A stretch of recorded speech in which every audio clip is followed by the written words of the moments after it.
Hi everyone, welcome back to Wisdom Academy classes. So we are moving on to the next section which is midpoint theorem. Midpoint theorem എന്ന് പറഞ്ഞിട്ടുള്ള ഒരു തിയറത്തിനെ കുറിച്ചാണ് നമ്മളിപ്പോൾ deal ചെയ്യാൻ പോകുന്നത് കേട്ടോ.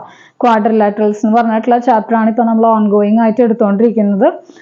സോ നമ്മൾ കുറച്ച് ക്ലാസ് ഓൾറെഡി കംപ്ലീറ്റ് ചെയ്തിട്ടുണ്ട്. ആരെങ്കിലും കാണാത്തവരുണ്ടെന്നുണ്ടെങ്കിൽ ഡിസ്ക്രിപ്ഷൻ ബോക്സിൽ ലിങ്ക് പ്രൊവൈഡ് ചെയ്യാം, ജസ്റ്റ് ഒന്ന് പോയി കാണാം കേട്ടോ. ഓക്കെ, അപ്പോൾ ഈ മിഡ് പോയിന്റ് തിയറം ഒരു ഇമ്പോർട്ടൻ്റ് ആയിട്ടുള്ള ഒരു തിയറാണ് കേട്ടോ. ഇത് സ്റ്റേറ്റ്മെന്റും അതേമാതിരി തന്നെ പ്രൂഫും അങ്ങനെ തന്നെ ചോദിക്കാം. State and prove mid point theorem എന്നും പറഞ്ഞ് ചോദിക്കാം, അല്ലെങ്കിൽ പ്രോബ്ലംസിൽ ആപ്ലിക്കേഷൻ ലെവലായിട്ടും ഈ ഒരു തിയറം ചോദിക്കാറുണ്ട്. ഓക്കെ, അപ്പോൾ മിഡ് പോയിന്റ് തിയറം എന്താ പറയുന്നതെന്ന് വെച്ച് കഴിഞ്ഞാൽ the line segment joining mid points of two sides of a triangle. അതായത് ഒരു ട്രയാങ്കിൾ എടുക്കുകയാണ് എന്നുണ്ടെങ്കിൽ ഈ ട്രയാങ്കിളിന്റെ ഏതെങ്കിലും രണ്ട് സൈഡ്സിന്റെ mid points, suppose this is a triangle A B C and I am considering D and E which is the midpoint of AB and AC respectively. അതായത് എ ബിയുടെയും എ സിയുടെയും എക്സാക്ട് മിഡ് പോയിന്റ്സ് ആണ് D E എന്ന് പറഞ്ഞ ഡിയും ഇയും. അങ്ങനെയാണ് എന്നുണ്ടെങ്കിൽ ഈ ഡിയും ഇയും തമ്മിൽ ജോയിൻ ചെയ്യുന്ന line segment, the line segment joining mid points of two sides of a triangle is parallel to the third side. അതായത് ഡി ഇയും ബി സിയും എന്തായിരിക്കണം? പാരലൽ ആയിരിക്കണം. തേർഡ് സൈഡ് എന്ന് പറഞ്ഞു കഴിഞ്ഞാൽ ബി സി ആണ്, because we have already consider A B and A C. A ബിയും എ സിയും കൺസിഡർ ചെയ്ത സ്ഥിതിക്ക് ബി സി ആയിരിക്കും ഇനിയുള്ള തേർഡ് സൈഡ് എന്ന് പറഞ്ഞു കഴിഞ്ഞാൽ. So D E is parallel to B C എന്നും പ്രൂവ് ചെയ്യണം. അതേമാതിരി തന്നെ ഡി ഇയുടെ length it is half of B C. B സിയുടെ ലെങ്ത്തിന്റെ കൃത്യം ഹാഫ് ആണെന്ന് നമുക്ക് എന്ത് ചെയ്യണം? പ്രൂവ് ചെയ്യണം. അപ്പൊ ഇത്രയും കാര്യങ്ങളാണ് പ്രൂവ് ചെയ്യാനുള്ളത്. D E is parallel to B C എന്നുള്ളത് സ്റ്റേറ്റ് ചെയ്യണം, പ്രൂവ് ചെയ്യണം. അതേമാതിരി തന്നെ ഡി ഇ എന്ന് പറഞ്ഞു കഴിഞ്ഞാൽ ബി സിയുടെ ഹാഫ് ലെങ്ത് ആണെന്നും പ്രൂവ് ചെയ്യണം. അപ്പൊ ആക്ച്വലി ഇതാണ് നമ്മളുടെ ഒരു മിഡ് പോയിന്റ് തിയറത്തിന്റെ സ്റ്റേറ്റ്മെന്റ് എന്ന് പറഞ്ഞു കഴിഞ്ഞാൽ the line segment joining two mid points of any two sides of a triangle. ഒരു ട്രയാങ്കിളുടെ രണ്ട് സൈഡ്സ് തമ്മിൽ ജോയിൻ ചെയ്യുന്ന line segment which is joining between two mid points. രണ്ട് മിഡ് പോയിന്റ്സ് തമ്മിൽ ജോയിൻ ചെയ്യുന്ന ഒരു ലൈൻ സെഗ്മെന്റ് മൂന്നാമത്തെ സൈഡിനോട് പാരലലും ആയിരിക്കും, അതേമാതിരി തന്നെ മൂന്നാമത്തെ സൈഡിന്റെ ഹാഫ് ലെങ്ത്തും ആയിരിക്കും. ഇതാണ് നമ്മളുടെ മിഡ് പോയിന്റ് തിയറം പറയുന്നത് കേട്ടോ. അപ്പോൾ ആരും ബൈ ഹാർട്ട് ഒന്നും പഠിച്ചു വെക്കേണ്ട, ജസ്റ്റ് അറിഞ്ഞിരിക്കുക. ഓൺ വേർഡ്സിൽ ഇംഗ്ലീഷിൽ കൺവേർട്ട് ചെയ്ത് എഴുതിയാൽ മതി. സോ നമ്മൾ ഇങ്ങനത്തെ ഒരു ഇത് തരികയാണെന്നുണ്ടെങ്കിൽ നമ്മൾ ആദ്യം ചെയ്യേണ്ടത് ഒരു ഫിഗർ വരയ്ക്കുന്നു. ഫിഗറിൽ എ ബി സി എന്ന് പറഞ്ഞിട്ടുള്ള ഒരു ട്രയാങ്കിൾ ആണ്. ഡിയും ഇയും എന്താണ്? എ ബി എ സി എന്ന് പറഞ്ഞിട്ടുള്ള സൈഡ്സിന്റെ എക്സാക്ട് മിഡ് പോയിന്റ്സ് ആണ്. അങ്ങനെയാണ് എന്നുണ്ടെങ്കിൽ ഡി ഇ തമ്മിൽ ജോയിൻ ചെയ്യുന്ന ഒരു ലൈൻ സെഗ്മെന്റ് ബി സിനോട് പാരലലും D E half length of B C ആണെന്നും പ്രൂവ് ചെയ്യണം. ഓക്കെ, അപ്പൊ അതിന് വേണ്ടിയിട്ടുള്ള ഒരു കൺസ്ട്രക്ഷൻ ആണ് we are constructing D E produced to F. അതായത് കൺസ്ട്രക്ഷൻ എന്ന് പറഞ്ഞു കഴിഞ്ഞാൽ ഡി ഇ എന്ന് പറഞ്ഞിട്ടുള്ള ആ ഒരു ലൈൻ സെഗ്മെന്റിനെ നമ്മൾ എന്ത് ചെയ്യാണ്? എഫിലേക്ക് പ്രൊഡ്യൂസ് ചെയ്യാണ്. അതേമാതിരി തന്നെ എഫും സിയും തമ്മിൽ നമ്മൾ എന്ത് ചെയ്യാൻ പോവാണ്? ജോയിൻ ചെയ്യാൻ പോവാണ്. ഓക്കെ, അപ്പൊ ഇതാണ് നമ്മളുടെ കൺസ്ട്രക്ഷൻ എന്ന് പറഞ്ഞു കഴിഞ്ഞാൽ. ഫസ്റ്റ് നമ്മൾ ഒരു ജോമെട്രിക്കൽ ചാപ്റ്റർ എടുക്കുകയാണെങ്കിൽ ഗിവൺ എന്താണ്? ട്രയാങ്കിൾ എ ബി സി ഉണ്ട്, ഡിയും ഇയും ഇതിന്റെ മിഡ് പോയിന്റ്സ് ആണ്. അതാണ് നമ്മളുടെ given condition. Next to prove, എന്താണ് പ്രൂവ് ചെയ്യാനുള്ളത്? D E is parallel to B C and D E is half of B C എന്ന് പ്രൂവ് ചെയ്യണം. കൺസ്ട്രക്ഷൻ എന്താണ്? ഡി ഇനെ പ്രൊഡ്യൂസ് ചെയ്യണം. D is produced to F and C and F is also join. Okay, ഇത് കൺസ്ട്രക്ഷനിൽ തന്നെ B D എന്തിനോട് parallel ആയിട്ടാണ് നമ്മൾ വരയ്ക്കുന്നത്? സി എഫിനോട് പാരലൽ ആയിട്ടാണ് വരയ്ക്കുന്നത് കേട്ടോ. സോ കൺസ്ട്രക്ഷനിൽ തന്നെ നമ്മൾ B D is parallel to C F എന്നുള്ള രീതിക്കാണ് എടുക്കുന്നത്. ഓക്കെ, നെക്സ്റ്റ് നമ്മൾ പ്രൂഫിലേക്ക് പോവാണ്. അപ്പൊ ഏതൊരു ജോമെട്രി ചാപ്റ്റർ എടുക്കുകയാണെങ്കിലും first you have to draw the figure, പിന്നെ ഗിവൺ കണ്ടീഷൻ എഴുതുക, പ്രൂവ് എന്താണ് പ്രൂവ് ചെയ്യാനുള്ളതെന്ന് എഴുതുക, കൺസ്ട്രക്ഷൻ എഴുതുക. Okay, next we are going to proof. Proof എന്ന് പറഞ്ഞൊരു ഹെഡിങ് കൊടുത്ത് നമ്മൾ സ്റ്റാർട്ട് ചെയ്യാൻ പോവാണ് കേട്ടോ. ഇപ്പൊ ഇമ്പോർട്ടൻ്റ് ആണ്, ഇത് എന്തായാലും ഒന്ന് പഠിച്ചു വെക്കുക. ചിലപ്പോൾ ഈ ഒരു mid point theorem state and prove എന്ന് പറഞ്ഞിട്ട് തന്നെ ചിലപ്പോൾ ക്വസ്റ്റ്യൻ പേപ്പറിൽ കിട്ടാൻ സാധ്യതയുണ്ട്. So proof we are going to consider these two triangles. അതായത് മുകളിൽ കിടക്കുന്ന ഈ ഒരു ട്രയാങ്കിളും താഴെ കിടക്കുന്ന ഈ ഒരു ട്രയാങ്കിളും നമ്മൾ എന്ത് ചെയ്യാൻ പോവാണ്? കൺസിഡർ ചെയ്യാൻ പോവാണ്. So consider triangle A E D and triangle C E F. Okay, അപ്പൊ ഈ രണ്ട് ട്രയാങ്കിൾസ് ആണ് നമ്മളിപ്പോ എന്ത് ചെയ്യാൻ പോകുന്നത്? കൺസിഡർ ചെയ്യാൻ പോകുന്നത് കേട്ടോ. അങ്ങനെയാണെങ്കിൽ നിങ്ങൾക്ക് എന്തൊക്കെ എഴുതാനായിട്ട് പറ്റും?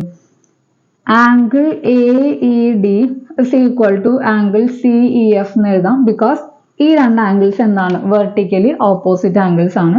സോ വെർട്ടിക്കലി ഓപ്പോസിറ്റ് ആംഗിൾസ് ആണ്. നെക്സ്റ്റ് നമുക്ക് എന്ത് എഴുതാനായിട്ട് പറ്റും? A E is equal to C E എന്ന് എഴുതാം. Because A E equal to C എന്ന് എഴുതാം. കാരണം എന്താണ്? E is the mid point of A C എന്ന് തന്നിട്ടുണ്ട് അല്ലെ. Given E is the mid point of A C. A സിയുടെ മിഡ് പോയിന്റ് ആയ സ്ഥിതിക്ക് എന്തായിരിക്കും? ഈ ഒരു പോർഷനും എന്തായിരിക്കും? ഈക്വൽ ഇൻ ലെങ്ത് ആയിരിക്കും. നെക്സ്റ്റ് ഒരു കണ്ടീഷനും കൂടെ കിട്ടിക്കഴിഞ്ഞു കഴിഞ്ഞാൽ നമുക്ക് ഇതിന്റെ കോൺഗ്രുവൻസി എഴുതാനായിട്ട് പറ്റും. നിങ്ങൾ നോക്കി നോക്കുക. നമ്മൾ പറഞ്ഞു B D is parallel to C F എന്ന് പറഞ്ഞു അല്ലെ. B D is parallel to C F by construction മുഖേന എന്താണ്? B D is parallel to C F. അങ്ങനെയാണ് എന്നുണ്ടെങ്കിൽ ഈ ഒരു full length that is A B will be parallel to എന്തായിരിക്കും? സി എഫ് ആയിരിക്കും അല്ലെ.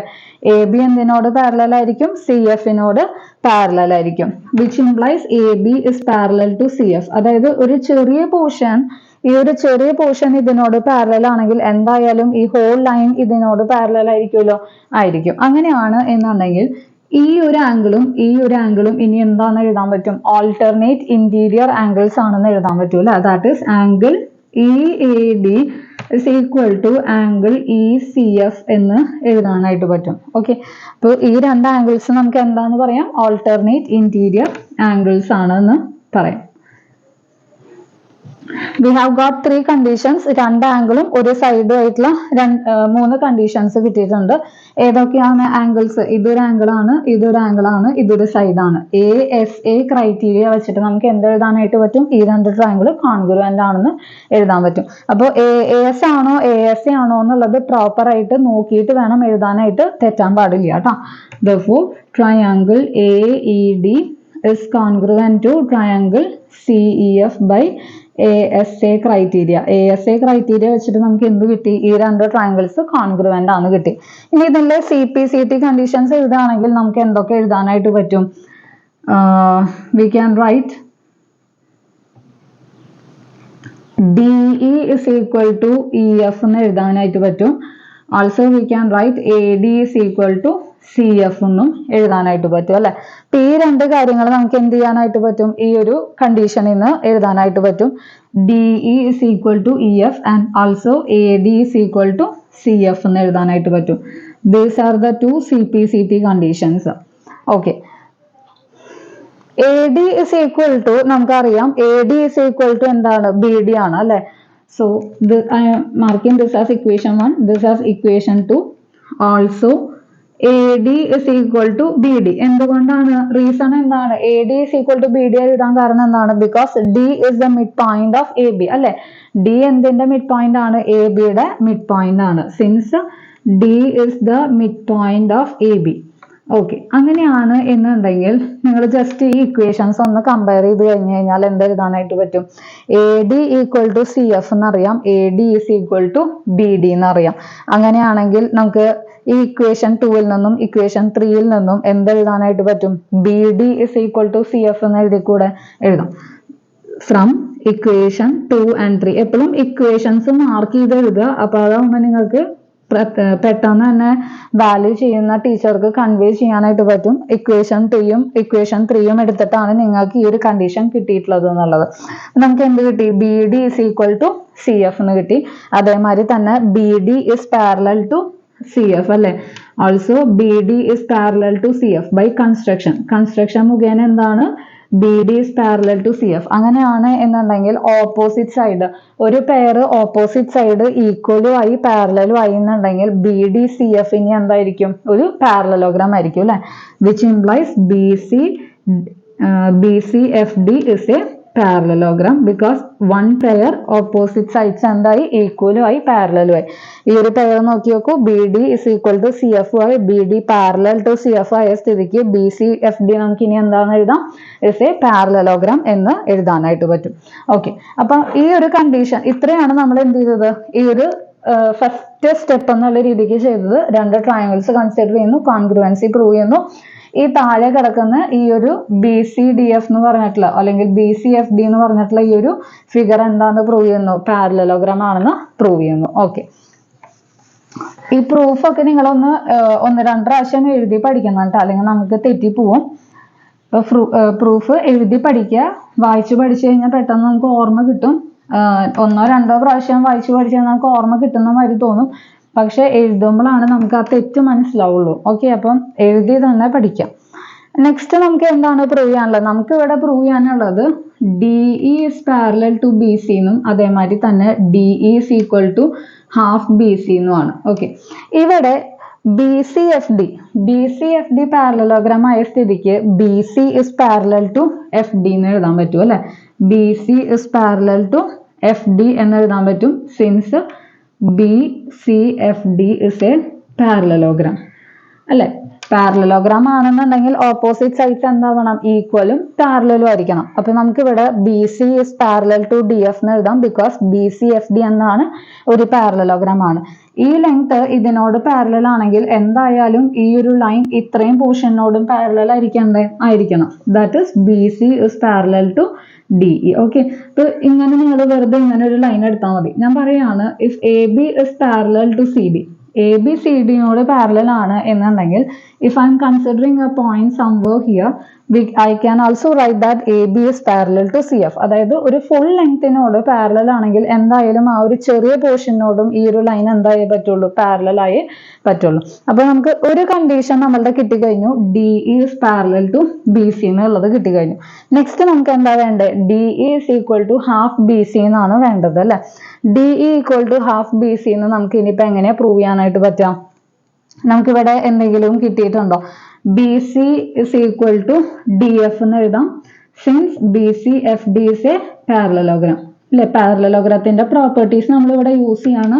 ഓപ്പോസിറ്റ് സൈഡ്സ് പാരലൽ എന്ന് പറഞ്ഞിട്ടുള്ള പ്രോപ്പർട്ടി യൂസ് ചെയ്തു. ഇനി ഓപ്പോസിറ്റ് സൈഡ്സ് ഈക്വൽ ആണെന്ന് പറഞ്ഞിട്ടുള്ള ഒരു പ്രോപ്പർട്ടിയാണ് നമ്മൾ ഇവിടെ യൂസ് ചെയ്യുന്നത്.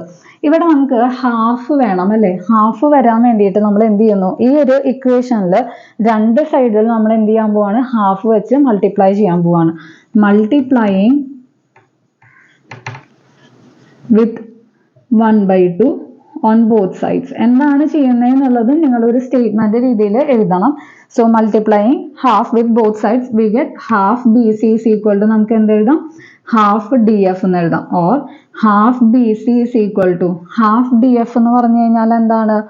DFന്റെ ഹാഫ് എന്ന് പറഞ്ഞു കഴിഞ്ഞാൽ എന്താണ്? We can write it as DE അല്ലെ. DE എന്ന് എഴുതാനായിട്ട് പറ്റും. ഹാഫ് DF എന്ന് പറഞ്ഞു കഴിഞ്ഞാൽ എന്താണ്? DE ആണെന്ന് എഴുതാനായിട്ട് പറ്റും. ഹാഫ് DF നമുക്ക് എന്ത് എഴുതാനായിട്ട് പറ്റും? DE എന്ന് എഴുതാൻ പറ്റും, because we have already proved that DE is equal to FE എന്നുള്ളത് നമ്മൾ ഓൾറെഡി ഒരു CPCT കണ്ടീഷൻ ആയിട്ട് എഴുതിയിട്ടുണ്ട്. അങ്ങനെയാണെന്നുണ്ടെങ്കിൽ DEയും FEയും ഈക്വൽ ലെങ്ത് ആണെങ്കിൽ ഈ ഫുൾ DF എന്ന് പറഞ്ഞു കഴിഞ്ഞാൽ നമുക്ക് എന്തായിട്ട് എഴുതാനായിട്ട് പറ്റും? DE plus EF, or it is equal to 2DE equal to DF എന്ന് എഴുതാം അല്ലെ. DFനെ നമുക്ക് ഇനി എങ്ങനെ എഴുതാനായിട്ട് പറ്റും?